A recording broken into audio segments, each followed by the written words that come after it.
মাঝপথে ছেড়ে যাওয়া এক প্রেমের গল্প।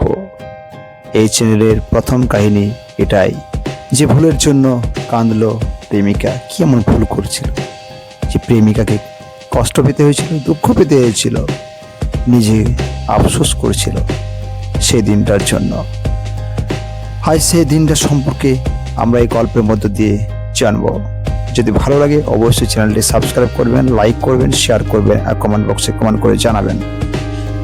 যে ছেলেটাকে একদিন সবাই অপমান করেছিল, যে ছেলেটাকে তার সবচেয়ে প্রিয় মানুষটা বলেছিল তুমি আমার যোগ্য নও, সেই ছেলেটার সঙ্গে 7 বছর পর এমনভাবে দেখা হবে সেটা স্বপ্নেও ভাবতে পারেনি মেয়েটা।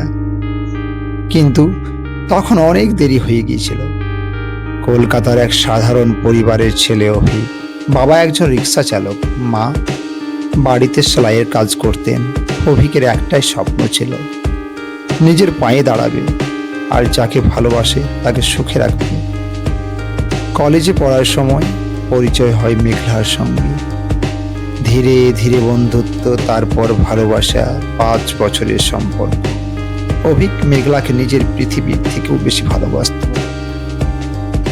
নিজের টিফিনের টাকা বাঁচিয়ে তার জন্য উপহার কিনত।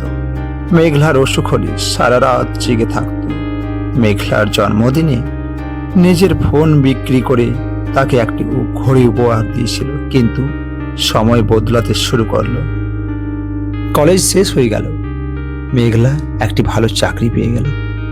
কিন্তু অভিক চাকরির জন্য একের পর এক পরীক্ষা দিচ্ছিল, কোথাও সফল হতে পারছিল না। একদিন মেঘলা একটি রেস্টুরেন্টে অভিককে ডেকে বলল, অভিক, আমি আর পারছি না। মানে? মানে তোমার সঙ্গে আমার ভবিষ্যৎ নেই, তুমি বেকার, আমি সারা জীবন কষ্ট করতে পারবো না। অভিকের বুকটা কেঁপে উঠল। আর একটু সময় দাও মেঘলা, আমি চেষ্টা করছি। মেঘলা ঠান্ডা গলায় বলল, চেষ্টা দিয়ে জীবন চলে না। আমার বাড়ির লোক আমার বিয়ে ঠিক করছে। আর একটা কথা, তুমি আমাকে আর ফোন করবে না। কথাগুলো বলেই মেঘলা চলে গেল। সেদিন অভিক অনেকক্ষণ বৃষ্টির মধ্যে দাঁড়িয়েছিল। চোখের জল আর বৃষ্টির জল এক হয়ে গিয়েছিল। বাড়ি ফিরে দেখলো তার বাবা অসুস্থ। ডাক্তার বললেন দ্রুত অপারেশন না করালে বাঁচানো যাবে না। অভিক বন্ধু বান্ধব আত্মীয় স্বজন সবার কাছে সাহায্য চাইল, কিন্তু কেউ এগিয়ে এলো না।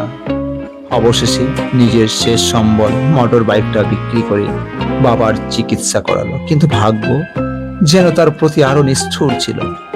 অপারেশনের 2 দিন পরে বাবা এই পৃথিবী ছেড়ে চলে গেলেন। বাবার মৃতদেহের পাশে বসে অভিক শুধু একটা কথাই বলেছিল, বাবা, আমি হারবো না, তুমি দেখো একদিন আমি ঠিক সফল হব। তারপর শুরু হলো নতুন যুদ্ধ।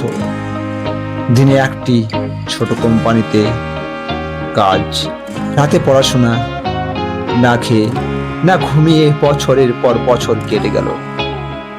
7 বছর পর এদিকে মেঘলার জীবনটাও সুখের ছিল না। যাকে বিয়ে করেছিল সে মানুষটা শুধু টাকা আর অহংকার বুঝত, ভালোবাসা নয়। প্রতিদিন ঝগড়া, অপমান আর অশান্তি।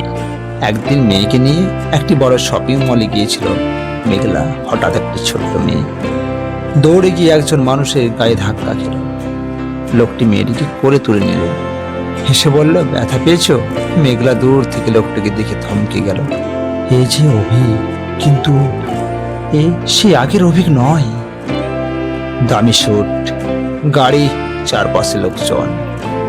মেঘলা অবাক হয়ে বলল, অভিক, তুমি? অভিক শান্তভাবে হাসল, হ্যাঁ আমি। কেমন আছো? তুমি এত বড় মানুষ হয়ে গেছো। সময় অনেক কিছু বদলে দেয় মেঘলা। মেঘলার চোখ ভিজে উঠল। আমি তোমার সঙ্গে খুব অন্যায় করেছি।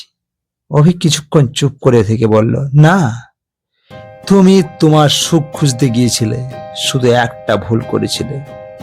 আমার খারাপ সময় দেখে আমাকে বিচার করেছিলে।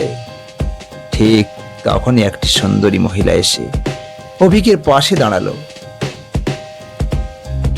মিটিং এর সময় হয়ে গেছে। মেঘলার বুকটা কেঁপে উঠল। উনি কে? অভিক মুচকি হেসে বলল, আমার স্ত্রী নন্দিনী। নন্দিনী হাসি মুখে বলল, অভিক যখন কিছুই ছিল না তখন থেকেই আমি ওর পাশে ছিলাম। মেঘলার চোখ দিয়ে জল পড়তে লাগলো, কারণ সেদিন সে বুঝতে পেরেছিল ভালোবাসা মানে শুধু সফল মানুষকে ভালোবাসা নয়, একজন মানুষের খারাপ সময়েও তার পাশে দাঁড়ানো। কিন্তু গল্প এখানে শেষ নয়। মেঘলা বাড়ি ফিরে আলমারি খুলে একটি পুরনো ডায়েরি বের করলো। তার ভেতরে ছিল অভিকের দেওয়া সেই পুরনো ঘড়ি আর একটি চিঠি। চিঠিতে লেখা ছিল, যদি কোনোদিন আমি সফল হই আর তুমি আমার পাশে না থাকো, তাহলে শুধু একটা কথা মনে রেখো, আমি তোমাকে কখনো ঘৃণা করব না। কারণ সত্যিকারের ভালোবাসা কাউকে অভিশাপ দেয় না, শুধু নীরবে ভালো থাকতে শেখায়। চিঠিটা পড়ে মেঘলা হাউ হাউ করে কেঁদে উঠল, কিন্তু তখন আর কিছুই ফেরানোর ছিল না। কারণ সময় চলে গেলে মানুষকে হয়তো ফিরে পাওয়া যায়, কিন্তু হারিয়ে যাওয়া ভালোবাসাকে আর কখনো ফিরে পাওয়া যায় না, ফিরে পাওয়া যায় না। আপনারা কি মনে করেন, মেঘলা কি ভুল করেছিল? তা কমেন্ট বক্সে জানাবেন। আর এই ধরনের হৃদয় ছুঁয়ে যাওয়া গল্প শুনতে আমার এই চ্যানেলটি সাবস্ক্রাইব করবেন। আর সকলে ভালো থাকবেন, সুস্থ থাকবেন, খেয়াল রাখবেন নিজের। আবার দেখা হবে পরের ভিডিওতে।